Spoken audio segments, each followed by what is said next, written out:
안녕하십니까. 나이스 시용평가 기업평가본부의 김웅수석 연구원입니다.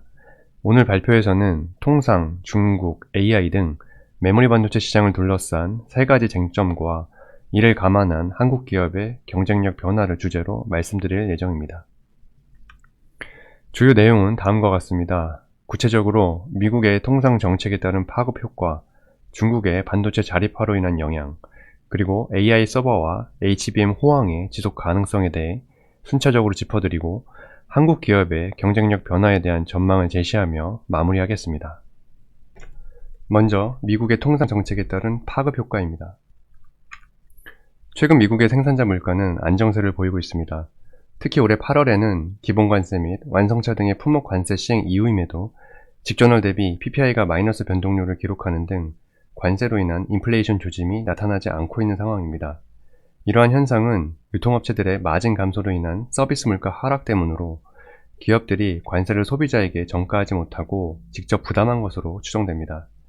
이와 같은 상황에서 전자제품 및 반도체 관세가 추가되면 기업의 비용 부담 증가로 소비자에게 관세 전가가 확대될 것으로 보이며 이에 따른 제품 가격 상승으로 수요가 위축될 것으로 판단됩니다. 공급망 내부에서는 관세로 인해 증가하는 원가 부담을 낮추기 위해 반도체 제조사의 가격 인하를 요구할 것으로 보이며 이로 인해 메모리 제조사의 영업 수익성은 하락할 것으로 예상됩니다. 다음으로 대미 투자 부담에 대한 관세의 영향에 대해서 말씀드리겠습니다. 근시일 내 미국 정부에서 반도체 관세를 도입할 것으로 예상됩니다. 다만 고율의 관세가 부과될 경우에도 즉각적인 대미 투자 부담으로 전해될 가능성은 제한적일 것으로 판단됩니다. 현재 미국에서 생산되는 메모리 반도체의 양은 글로벌 대비 2에서 3% 수준에 불과합니다. 이는 미국에서 관세의 보호를 받는 대체재가 미국으로 수출되는 국내 제품에 큰 위협이 되지 않는다는 점을 의미합니다. 물론 마이크론이 미국 아이다호주에 신규 D램 팹을 짓고 있지만 본격적인 램프업 시점은 2년 뒤인 2027년 하반기 이후로 예상됩니다. 또한 우측표에서 보시는 바와 같이 주요 전자제품의 미국 내 제조 기반이 다소 미흡한 점도 미국으로의 메모리 수출량을 제한하는 동시에 대미 투자 부담을 낮추는 요인입니다. 이러한 점들을 종합하면 반도체 관세가 글로벌 공급망에 미칠 영향은 단기적으로 제한적일 것으로 판단됩니다. 다만 상대적으로 서버와 관련한 생산 인프라 구축이 빠를 것으로 예상되는 점과 원산지 기준 강화로 관세를 부과받는 대상이 확대될 수 있는 점은 국내 메모리사의 대미 투자 전략의 변화를 야기하는 요인이 될 전망입니다. 한편 중국으로의 반도체 장비 수출 규제를 다시 강화하는 미국의 정책 변화는 국내 기업이 중국에 보유하고 있는 팹의 사양화를 촉진할 전망입니다. 2025년 8월 29일 미국 산업안전국은 삼성전자 및 SK하이닉스의 중국 법인을 VEU 목록에서 제외하였습니다. 이에 따라 국내 기업들은 올해 12월 말부터 미국산 장비를 중국에 반입하려면 미국 정부로부터 건별로 라이센스를 확보해야 합니다. 연간 단위로 승인된 목록에 한해서 반도체 장비 반입을 허가할 것이라는 일부 보도가 있으나 강화되고 있는 대중 제재 기조를 감안하면 중국 공장의 생산 능력 확대나 기술 업그레이드는 현실적으로 어려울 것으로 전망됩니다. 중국의 D램 공장을 보유한 SK하이닉스의 경우 일부 공정은 현재 시장의 주력 노드인 1A, 즉 14나노 공정으로의 전환을 완료한 상태로 근본 조치로 인한 단기적인 영향은 제한적일 것으로 판단됩니다.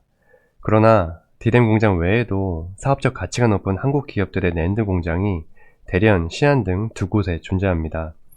이들 공장 모두 선단 공정으로의 전환이 필요한 상황으로 규제로 인해 일정의 차질이 빚어질 경우 중국 기업과의 공정 격차가 축소되며 팹의 구형화는 불가피할 전망입니다. 다음으로는 중국의 반도체 자립화로 인한 영향에 대해 말씀드리겠습니다. 중국의 대표 D램 기업인 CXMT는 글로벌 표준에서 정한 최소 성능 기준을 충족하는 DDR5 제품의 양산에 성공한 것으로 알려졌습니다. 그러나 해당 제품은 개인용 PC에 탑재되는 것으로 14나노 이하의 공정 기술을 적용하는 경쟁사의 제품 대비 속도와 전력 효율성 면에서 열의에 있는 것으로 파악됩니다. 이로 인해 서버와 같은 고부가 메모리 시장에서 중국의 기술 대응력은 아직 부족한 수준이고 CXMT의 글로벌 D램 매출 점유율도 2% 내외로 미미한 수준에 머물고 있습니다. 그러나 중국 IT 기업들에 대한 소비자용 제품 공급을 통해서 중국 메모리 제조사의 견조한 매출 성장세가 예상됩니다. 글로벌 스마트폰 시장에는 다수의 중국 기업들이 포진해 있으며 이들 기업들의 글로벌 합산 점유율도 애플에 이어 두 번째로 높은 수준입니다. 특히 중국 시장에서 높은 판매 성장률을 기록 중인 화웨이를 주요 고객사로 둔 CXMT는 자국 IT 기업에 대한 공급량을 점차 늘려나가고 있습니다. 중국 1위의 낸드 기업인 YMTC도 차별화된 적층 기술 등에 기반해 소비자용 제품을 중심으로 판매량을 높이고 있습니다. 동사의 경우 미국의 제재로 인해서 중국 외부로의 고객 확장에 한계가 존재하여 내수 시장에 집중하는 판매 전략을 채택할 것으로 예상됩니다. 결과적으로 향후 중국 내수 시장에서 한국 기업의 안정적인 점유율 확보는 어려워질 것으로 판단됩니다. 특히 CXMT는 향후 1에서 2년 내에 구형 메모리 중심에서 모바일 시장의 주력 메모리인 LPDDR5X의 공급망에 진입할 것으로 예상됩니다.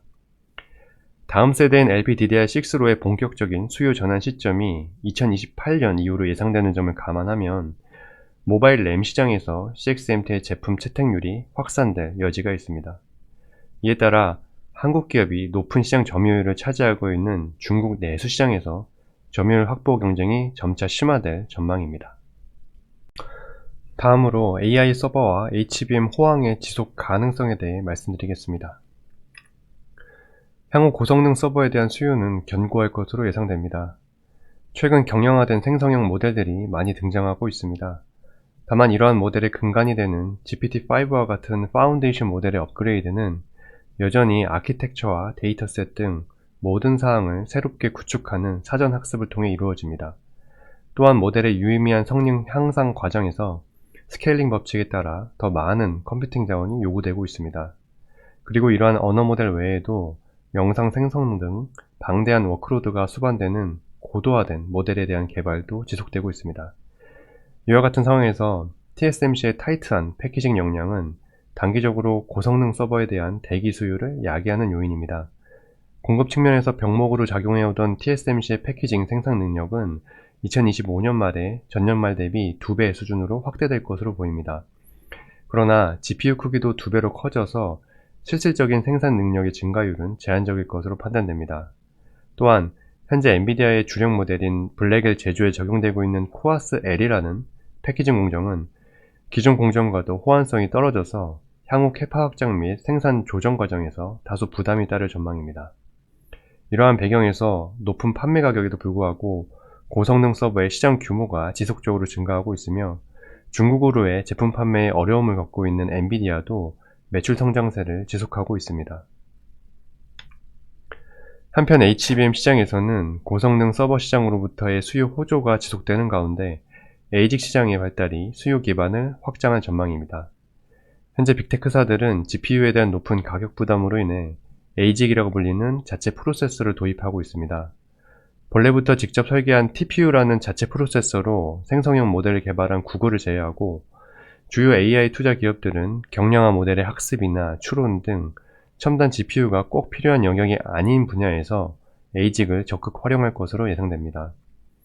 이러한 자체 ASIC을 탑재한 AI 가속기에도 HBM이 동반 탑재되고 있으며 상대적으로 용량이 낮은 메모리를 주로 사용하는 추론용 가속기에서도 HBM을 채택하는 사례가 증가하고 있습니다. 사용자 및 트래픽 증가 속에서 ASIC 시장에서도 점차 상위 버전의 HBM을 요구할 것으로 전망됩니다. 다만 경쟁 강도 및 제조 원가 증가로 HBM의 수익성은 다소 낮아질 전망입니다. SK하이닉스는 HBM 생산량 확대를 위해서 단일 공장 기준 최대 규모인 청주 M15X 팹을 수개월 내에 가동할 것으로 보이며 HBM3E를 통해 엔비디아의 공급망에 합류한 마이크론은 미국, 싱가포르 등에서 공격적인 투자를 단행하고 있습니다. 또한 가격 협상력을 높이려는 고객사의 전략에 따라 후발 주자들의 엔비디아 공급망 진입이 과거에 비해 단축될 가능성도 존재합니다. 이렇듯 공급 증가 및 경쟁 심화로 HBM 시장 내 제품의 평균 판매 가격은 하락할 것으로 전망됩니다. 가격 프리미엄의 감소와 함께 제조 원가 증가도 HBM의 수익성을 제약하는 요인으로 작용할 것으로 예상됩니다. SK하이닉스의 경우 차세대 제품인 HBM4부터는 자체적으로 제조하던 베이스 다이의 생산을 TSMC의 12나노 파운드리 공정에 위탁하고 있습니다. 원가 통제가 상대적으로 어려운 외주 공정을 도입하며 제조 비용의 증가는 불가피할 것으로 판단됩니다. 다만 중단기적으로 HBM을 포함한 AI 하드웨어에 대한 투자 성장세는 지속될 전망입니다.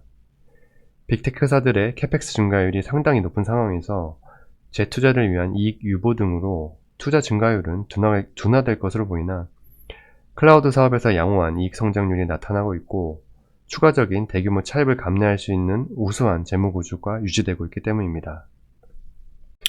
마지막으로 앞서 설명드린 쟁점들을 바탕으로 한국 기업의 경쟁력 변화에 대해 말씀드리겠습니다.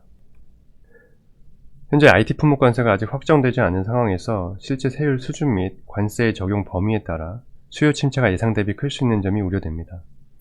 또한 2024년 기준 한국 메모리사의 합산 매출에서 중국 시장이 차지한 비중이 36% 내외로 높은 점을 감안하면 내수 장악을 통한 중국 기업의 성장 전략은 중장기적으로 국내 기업의 주요 매출 기반을 위협할 것으로 보입니다. 다만 한국 메모리사들은 고부가 시장에서의 공급 주도권을 통해서 우수한 경쟁력을 지속할 것으로 판단됩니다. 성능 및 효율성을 기준으로 이원화되고 있는 HBM 시장에서는 단위당 판가 하락에도 제품 대응력 및 고객군 다변화를 통한 출하량 확대로 우수한 수준의 이익 창출을 지속할 것으로 보입니다. 범용 시장에서도 부가가치가 높은 서버형 제품을 중심으로 판매 호조가 예상됩니다. 이를 통한 우수한 EBITDA 창출력을 바탕으로 재무 안정성의 개선세도 지속될 것으로 보입니다. HBM 시장의 선두기업인 SK하이닉스의 경우 잉여 현금이 누적되며 순차입금이 빠른 속도로 감소하고 있으며 높은 자본 증가율에 기반해 부채 비율이 50%를 하회하는 등 재무적 완충력도 강화되고 있습니다. 향후 서버향 D램 시장의 견조한 성장 전망 등을 감안하면 추가적인 재무구조 개선에도 무리가 없을 것으로 판단됩니다. 여기까지 발표를 마치겠습니다. 경청해 주셔서 감사합니다. 발표 감사드립니다. 마지막은 메모리 반도체에 대한 사전 질문입니다. 첫 번째 질문은 트럼프 추가 관세 위협에 따른 메모리 반도체 부문 업황 리스크가 있는지, 지금까지 나온 관세에 따른 가시적 영향은 트럼프 1기 때와 달라진 점은? 입니다. 답변해 주시기 바랍니다. 관세에 따른 업황 리스크는 전방 수요와 수익성 측면에서 답변 드릴 수 있을 것 같고요. 발표에서 언급한 대로 지금은 공급망 내부에서 관세를 흡수를 하고 있는데 IT 제품이나 반도체로 관세가 확산이 되면 소비자에 대한 관세 전가 확대와 제품 수요 감소는 불가피할 수 있고 공급망 내부에선 고객사에서 가격 인하 요구가 높아져서 메모리 수익성도 약화될 것으로 보입니다. 다만 아직 반도체 관세가 도입되기 전이고 그리고 서버형 호황으로 현재까지는 관세로 인한 뚜렷한 가시적인 영향은 나타나지 않고 있는 것으로 파악됩니다. 그리고 트럼프 1기 때는 반도체 관세의 타겟이 중국을 향했다면 지금은 전 세계로 확대된 점이 다르고 또 여기에는 미국 중심으로 반도체 공급망을 재편하려는 의도가 담겼다는 점이 다릅니다. 그렇지만 그 인프라 확보 및 또 생산 비용 문제, 아시아 등에 집중된 제조 생태계 등을 감안하면 실제로 메모리 산업이 미국으로 얼만큼 이전될지는 두고 봐야 될 것 같습니다. 두 번째 질문입니다. 메모리 반도체 현재는 좋은 상황인데 다운 사이클은 언제쯤 올까요? 라는 질문에 대해 답변 부탁드립니다. 네. 다운 사이클을 결정짓는 것은 결국 수급이며 최근 두 차례의 다운 사이클 과정에서 수요에 대한 과잉 반응이 존재했습니다. 2022년 하반기부터 2023년까지 업황 침체기 때의 사례를 보면 전방 수요 개선 속에서 공급망 병목으로 고객사들이 재고를 과잉 축적했고 메모리 제조사들은 주문량 증가로 공급 능력을 크게 확대했습니다. 이후 공급 과잉 및 재고 부담 확대로 메모리 가격은 큰 폭으로 하락했고 메모리 제조사의 영업 수익성도 부진한 흐름을 지속했습니다. 그때와 비교하면 지금 업계의 상황은 조금 다릅니다. 미국의 관세가 선행 수요를 자극하고 있으나 공급망 병목이 상당히 해소된 지금은 고객사들이 재고를 과잉 축적할 가능성은 낮습니다. 메모리 업계도 수요가 높은 제품을 중심으로 선별적인 생산 기조를 지속하고 있어 과거와 같이 급격한 수급 불안정이 발생할 위험도 높지 않을 것으로 판단됩니다. 따라서 현재로서는 구체적인 다운 사이클 시점을 예단하기는 어려울 것 같습니다.